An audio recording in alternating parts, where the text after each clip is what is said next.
নতুন এক সূর্যোদয় হবে, স্পষ্ট ঘোষণা করতে চাই। আর যদি একটা গুলি চলে, হেফাজতে ইসলাম বাংলাদেশ ঘরে বসে থাকতে পারবে না। আমার সন্তানের লাশ নিয়ে আমরা কবরস্থানের দিকে যাব না।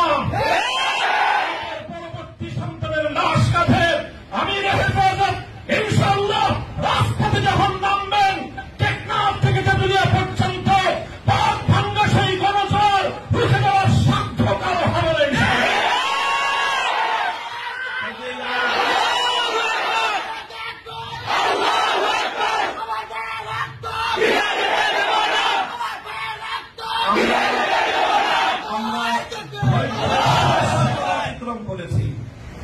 পরিস্থিতি এভাবেই যদি চলতে থাকে, আর যদি আমাদের দেশের জনগণের নিরাপত্তার দায়িত্বে নিয়োজিত আইন শৃঙ্খলা রক্ষাকারী বাহিনী বুলেট যদি আর বন্দুকের নল থেকে আরেকটি বুলেট ছুড়ে, তাহলে বাংলাদেশের পরবর্তী গণ অভ্যুত্থান অবশ্যম্ভাবী হবে।